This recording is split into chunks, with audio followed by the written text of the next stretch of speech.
Thank you for joining us on American Medicine Today as we continue to social distance. I'm joined by my friends Ethan Euchre, Jeff Wagstaff, and world-renowned orthopedic surgeon Dr. Alfred Bonatti. Now, there's growing evidence that major social media platforms have been censoring content from conservatives and anyone who goes against the mainstream media's leftist agenda. And the latest casualty of this censorship is a top New York medical doctor. Joining us now is Dr. David Samadi, Director of Men's Health at St. Francis Hospital in Roslyn, New York. Thank you for being with us, Dr. Samadi.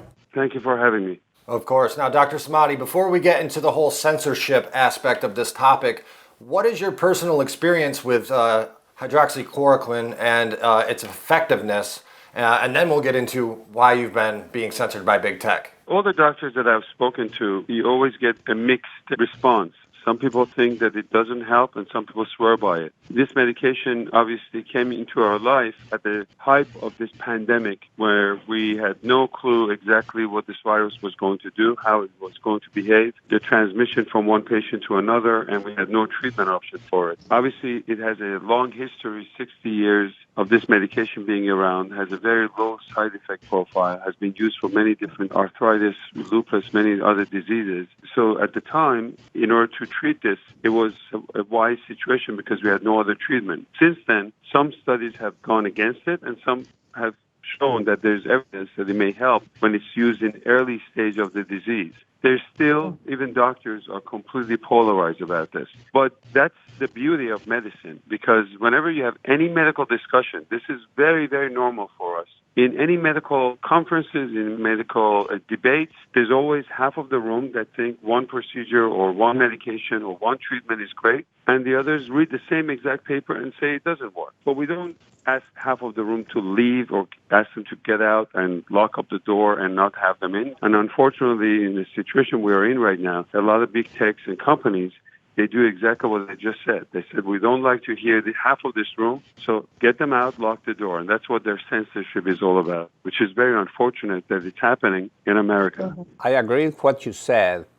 My problem is that every time when I see that type of a reaction in a group, the half part of the group that is against has very little knowledge or very little experience. And the group that has the experience is always being attacked by something superficial. This is a polemic, and this is something that we need to discuss. But we don't have time to start to play politics with the life of the people. If it is in any type of a procedure or any type of medication that is already proven to be so old that the amount of side effects are almost zero, and then politicize that as the medication is going to kill patients, and the half of the population of the physicians that they have no experience on this, they start to support that. I think that is immoral. And the most important thing is, I don't understand why this medication in the crisis of the pandemic was not explored fully to be able to have some answers, and still today we don't have any answers. What I really think, American Medical Association is sitting on the switches and sleeping on it all the time. We don't have representation in medicine, and the major problem that we have is we are being practically managed by politicians and left side opinions to really try to change the pathway of an election. I promise you that after the election, this medication is going to be the silver bullet, and then everybody will come with a new ideas, a new concept. It's a cheap medication, no reason why don't use it, and I really think it's immoral what's happening. Well, I happen to agree with you. I think that certain things actually happened in our life that was completely a big surprise, because I personally thought World Health Organization, exactly what you were talking about, is really watching out for the entire world. And we saw that there was a lot of bias, that there were not a lot of sharing of information. These were vital information that could have saved thousands of Americans. That was like a very bad start to begin with, and the president had to make a lot of decisions on whatever the data and information that he had, and thank God that he made the right decision, but that was pure luck. Then we come and we realize that, as you said, a lot of politicians, you have a lot of governors that act like they are MD PhDs.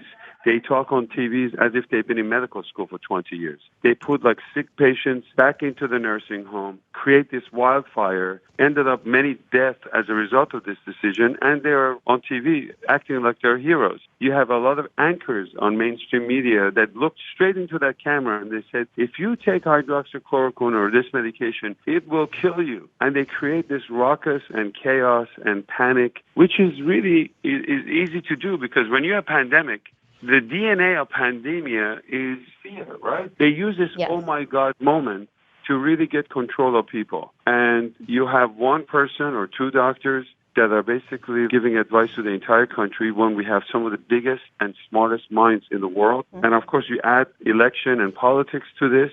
Now you have a real drama going on, and that's what we're dealing with, unfortunately. Well, unfortunately, we're out of time. We'd really enjoy discussing this further with you, but we need to put people's lives ahead of trying to make money and politicizing things, and those that don't should be held liable for the lives that are lost. But again, thank you for joining us, Dr. David Samadi, Director of Men's Health at St. Francis Hospital in Roslyn, New York. Thank you for being on the program.